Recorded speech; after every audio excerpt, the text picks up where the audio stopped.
बिहार विधानसभा चुनाव 2025 का सबसे बड़ा और सबसे गहरा विश्लेषण। जी हाँ, आज हम बात करेंगे एग्जिट पोल की। कौन आगे है, कौन पीछे रह गया और किसके चेहरे पर मुस्कान है तो किसके माथे पर चिंता की लकीरें। ये है बिहार एग्जिट पोल 2025 की रिपोर्ट। तो सबसे पहले नमस्कार, आप देख रहे हैं न्यूज इंडिया और मैं हूं आपके साथ विपिन। बिहार में मतों की गिनती भले ही कुछ घंटे या कुछ दिन बाद होगी, लेकिन देश भर के लगभग 10 बड़े एग्जिट पोल्स ने अपनी रिपोर्ट जारी कर दी है और इन रिपोर्ट्स ने बिहार की सियासत में एक बार फिर सियासी भूचाल ला दिया है, क्योंकि लगभग सभी सर्वे एजेंसियां एक सुर में कह रही है बिहार में पहाड़ है और नीतीश कुमार है। यानी बिहार में एक बार फिर एनडीए की वापसी तय नजर आ रही है और दूसरी ओर तेजस्वी यादव के महागठबंधन को तगड़ा झटका लगता दिख रहा है। अब बात करते हैं आंकड़ों की, क्योंकि एग्जिट पोल का खेल आंकड़ों पर ही टिका होता है। बहुमत का आंकड़ा 122 सीटों का है, यानी जो इस आंकड़े को पार करेगा वही बिहार की सत्ता पर कब्जा जमाएगा। आइए अब एक एक कर देखें कौन सा एग्जिट पोल क्या कह रहा है। पहला, पॉल डायरी ने तो लगभग सुनामी जैसी जीत दिखाई है। भाजपा गठबंधन को 184 से 209 सीटें, जबकि राजद गठबंधन को 32 से 49 सीटें, जनसुराज को 1 से 5 और अन्य को 2 सीटें दी है। यानी यहाँ एनडीए के लिए लैंडस्लाइड प्रोजेक्शन है। दूसरा, मैट्रिक आईएएनएस ने तो एनडीए को 147 से 167, जबकि राजद गठबंधन को 70 से 90, जनसुराज को 0 से 2 और अन्य के खाते में 2 से 8 सीटें दिखाई। यानी आरामदायक बढ़त, लेकिन पॉल डायरी जितनी नहीं। बात करते हैं तीसरा, पीपल्स पल्स की रिपोर्ट क्या कहती है। भाजपा को 133 से 159, राजद गठबंधन को 75 से 101 और जनसुराज को 0 से 5 सीटें। यानी कड़ा लेकिन साफ मुकाबला। चौथा, जेबीसी पोल में एनडीए आगे है। भाजपा को 135 से 150, राजद को 88 से 103 और जनसुराज को 0 से 1 सीटें दी।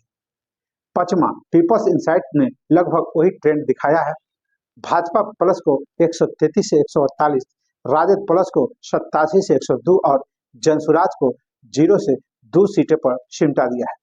छठा, चाणक्य स्ट्रेटेजी, जो अपने स्टिक प्रिडिक्शन के लिए जानी जाती है, उसने भाजपा प्लस को 130 से 138 सीटें, राजद गठबंधन को 100 से 108 और जनसुराज को 2 से 3 सीटें दी। यानी यहाँ मुकाबला टाइट है, लेकिन फिर भी एनडीए आगे है। सातवां, पोल स्टेट ने भाजपा को 133 से 148, राजद गठबंधन को 87 से 102 और जनसुराज को 3 से 5 सीटें दी है। बात करते हैं आठवां, प्रज्ञा पोल एनालिटिक्स ने चौंका देने वाले अनुमान है। भाजपा प्लस को 186 सीटें, राजद गठबंधन को 50, जनसुराज को 7 और अन्य को 9 सीटें।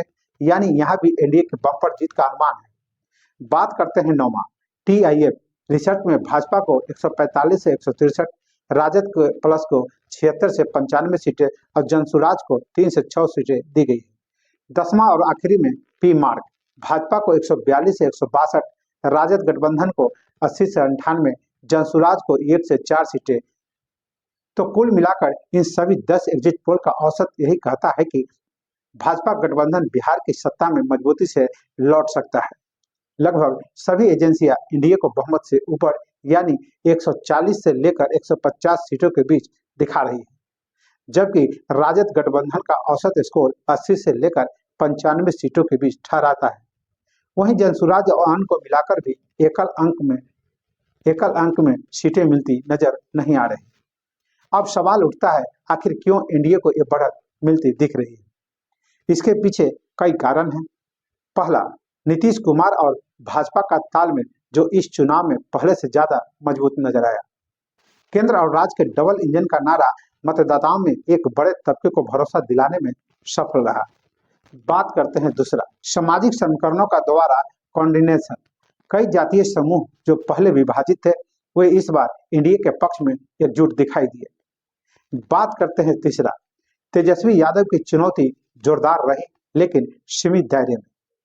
उनका युवा और रोजगार वाला नैरेटिव असरदार तो था, परंतु सीटों में बदलने लायक व्यापक समर्थक हासिल नहीं कर सका। और चौथा, जनसुराज जैसी नई ताकतें जहां जहां उतरी वहां वोटों का बंटवारा हुआ, जिसका अप्रत्यक्ष लाभ एनडीए को मिल गया। हालांकि एग्जिट पोल्स को कभी अंतिम नतीजा नहीं माना जाता, यह सिर्फ मतदान के बाद की एक जनभावना की झलक होती है। असली तस्वीर तो मतगणना के दिन ही साफ होगी। लेकिन अगर इन 10 एजेंसियों के औसत को कॉन्सेंसस पिक्चर माना जाए तो साफ है कि एनडीए 141 से लेकर 156 सीटों के बीच ठहर सकता है, जबकि राजद गठबंधन 81 से 95 के बीच। इसका मतलब यह हुआ कि भाजपा प्लस को आरामदायक बहुमत मिलने के पूरे संकेत है। अब थोड़ा इतिहास में झांकते हैं। पिछले 2 चुनाव में एग्जिट पोल्स कितने सटीक साबित हुए थे? पिछले 3 विधानसभा चुनाव में, जैसे 2010, 2015 और 2020 के एग्जिट पोल रुझान बताते हैं कि सर्वे एजेंसियां कई बार वोटर्स का मूड ठीक से पकड़ नहीं पाई। साल 2015 में ज्यादातर एग्जिट पोल ने एनडीए यानी भाजपा प्लस को बढ़त दी थी, लेकिन नतीजों में महागठबंधन यानी आरजेडी, जनता दल और कांग्रेस ने मिलकर स्पष्ट बहुमत हासिल किया। वहीं 2020 में तस्वीर बिल्कुल उल्टी रही। इस बार कई एजेंसियां ने महागठबंधन की जीत का अनुमान लगाया, लेकिन परिणामों में एनडीए ने 125 सीटें जीतकर सरकार बनाई, यानी दोनों बार ज्यादातर एग्जिट पोल्स गलत साबित हुए। इसलिए साल 2025 के एग्जिट पोल को लेकर एक बड़ा सवाल अब भी बाकी है। क्या इस बार एग्जिट पोल सही साबित होंगे?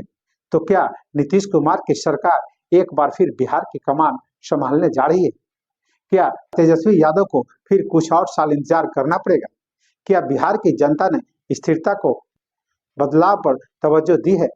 इन सारे सवालों के जवाब कुछ ही घंटों बाद आने वाले नतीजों में छिपे हैं। लेकिन फिलहाल एग्जिट पोल के नतीजे यही कह रहे हैं, बिहार में एनडीए की वापसी लगभग तय है। तो फिलहाल के लिए इतना ही। आप देख रहे थे बिहार एग्जिट पोल 2025 की विशेष रिपोर्ट। तो वीडियो को लाइक और शेयर करें, चैनल को सब्सक्राइब और फॉलो करें। साथ ही इस एग्जिट पोल पर अपनी प्रतिक्रिया कमेंट बॉक्स में देना न भूलें। नमस्कार।